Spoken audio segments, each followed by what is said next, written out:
Foster. And here we go. Here we go. Here they go. Anybody that believes Vince Foster's death was suspicious is a nutcase. Well, folks, let me tell you about that. Once Hillary clears the Democratic nomination, then about every week, Alex, I will be right here with you, if you will allow me to, and I will share stuff that nobody has known over these 20 years plus about the death of Vince Foster.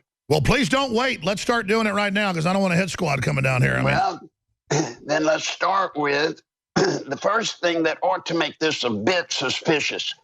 The official story of Foster's death is that he parked his car at Fort Marcy Park, walked some 200 yards in the hot sun on a dirt trail, went to a berm by a cannon, Civil War cannon, sat down and shot himself in the mouth and blew the crown of his skull off.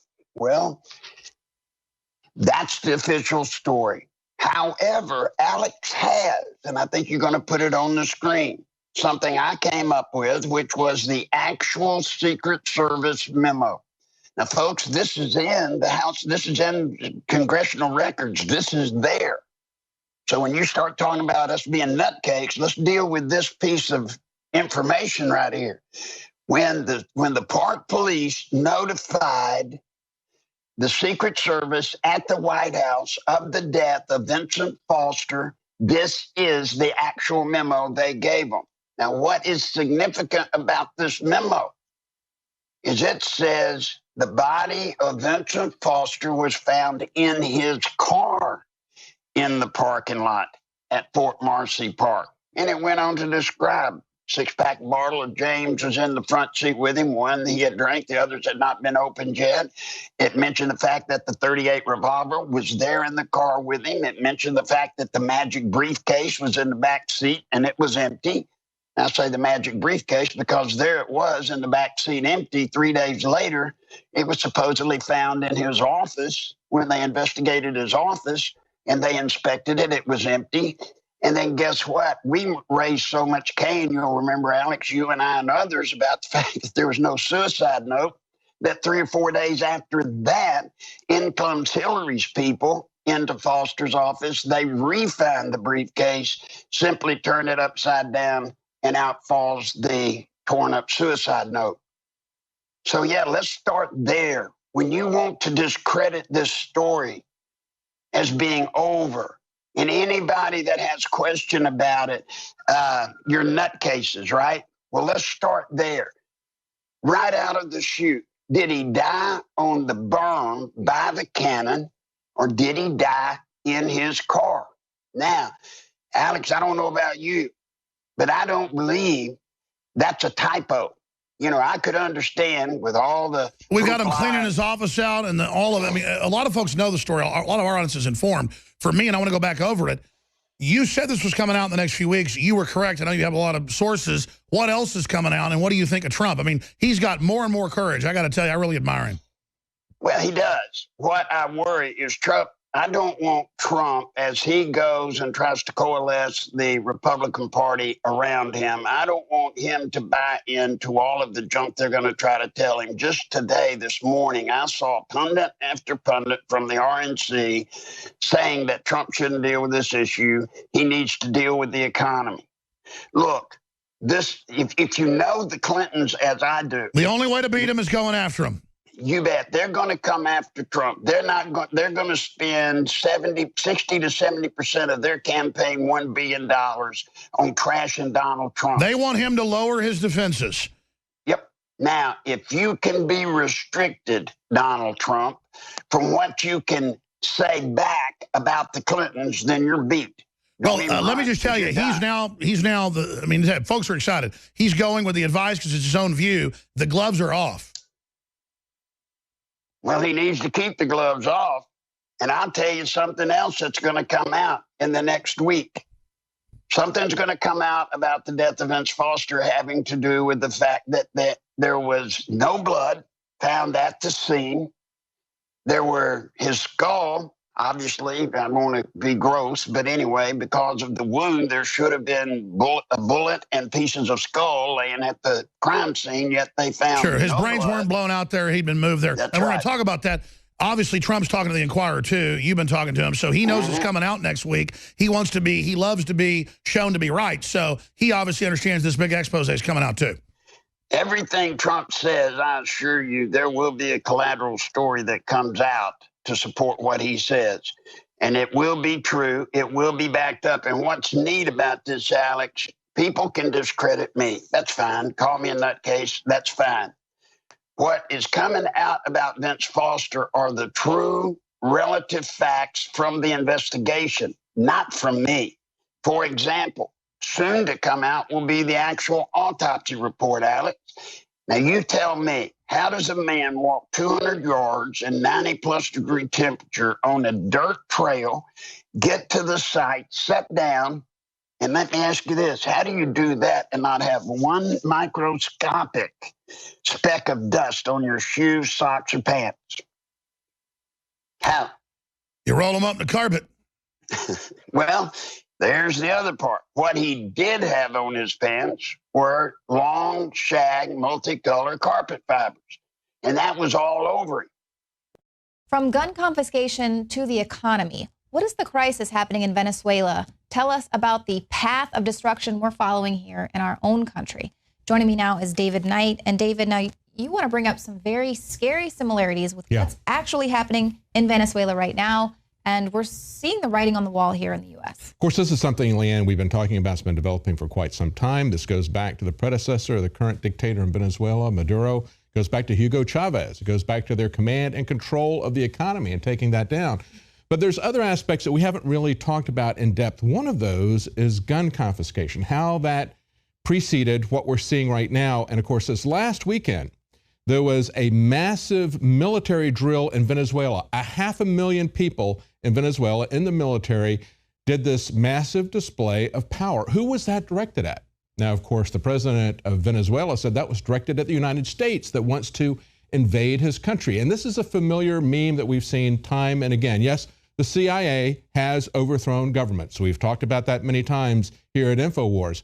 But every time these socialist economies fail, it isn't because of direct American intervention. It's not because of our foreign intervention. It's because of their socialist government's intervention in their economy. That's really what's going on here in Venezuela. Now let's talk about what happened this last weekend.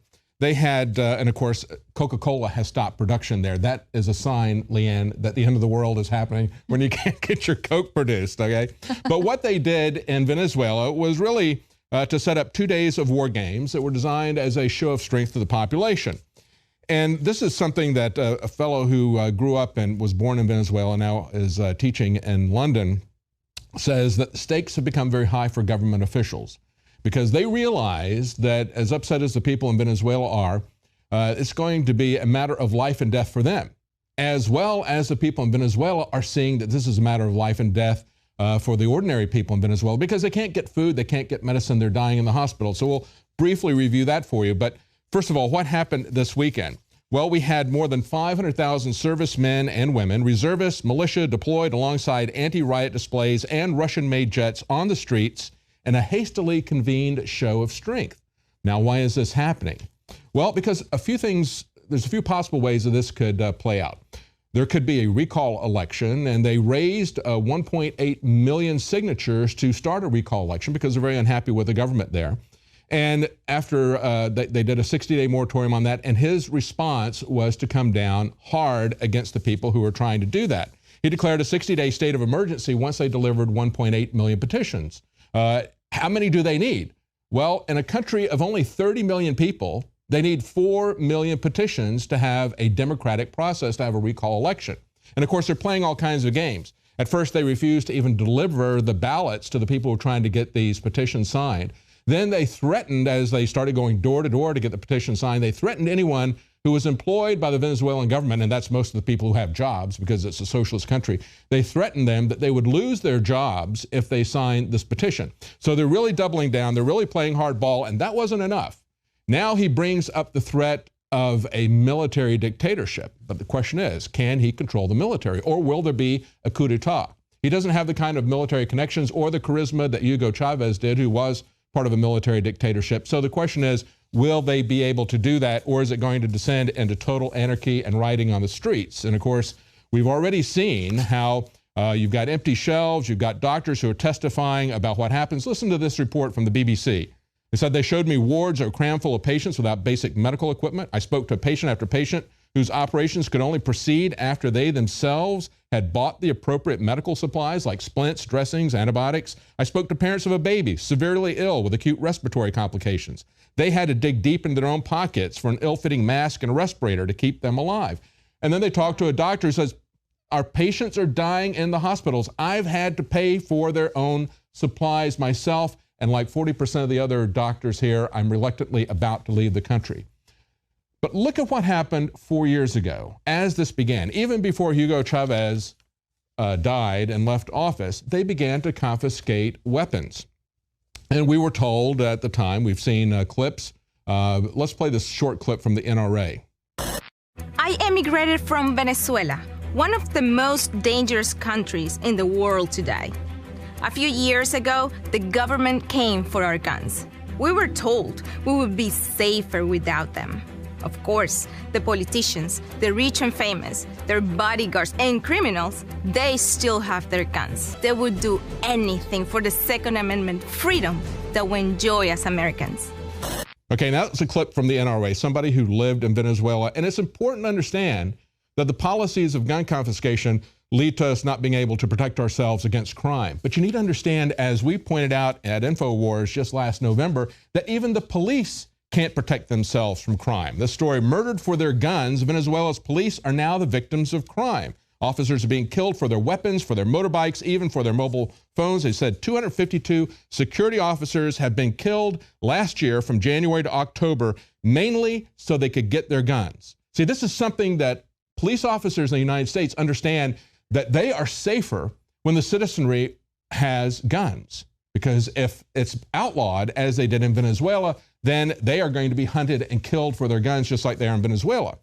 And this went back back to 2012, but by 2014, they had actually set up disarmament centers. Now, we joke about gun-free zones being victim disarmament centers. No, these were literal disarmament centers. And this bankrupt country spent $47 million to set up these disarmament centers.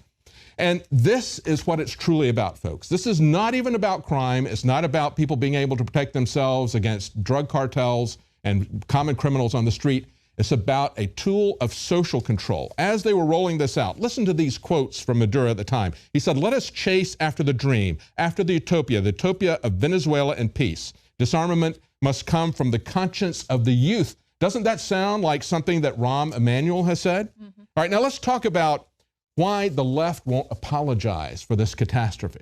Because we've seen Bernie Sanders talk about how wonderful Nicaragua was. We've seen the clips played from 30 years ago. And when he was called on that, he comes out and says, well, I was talking about it in the context of health care and a general spirit of reform and so forth and so on. He was criticized by, of all people, by Hillary Clinton. She said, you know, if the values that you oppress people, you disappear people, you imprison people, you kill people for expressing their opinions, for expressing freedom of speech, that's not the kind of revolution of values that I ever want to see anywhere. Hillary Clinton said that, except that her economic advisor, Joseph Stiglitz, has promoted, along with all the rest of these leftist economists, the same types of conditions and controls that have brought about the economic collapse of Venezuela in the first place. During a 2007 visit, Joseph Stiglitz, who got the 2001 Nobel Prize in economics, praised what he called the positive policies of the Chavez administration. I'm reading from the Mises Institute. They really break down the economics aspect of this. They say Stiglitz has been described as an influential advisor to Hillary Clinton. He appears determined to bring similar policies here. He called for rewriting the rules of the American economy. He called for a crusade against income inequality. His policy recommendations included higher taxes, smarter regulation, having the Federal Reserve focus more on unemployment than keeping inflation low. In other words, a call for an even more federal activist Fed than we have seen since 2008. Now, this is precisely what is going to destroy this country. It's not going to be the interference of a foreign country, although we see in Venezuela, we see the Russians siding with the Venezuelan people and the Pope, because it's about income equality. Yeah, they've got equality. They've got absolutely nothing. And if we go back and we look at what's happening across the rest of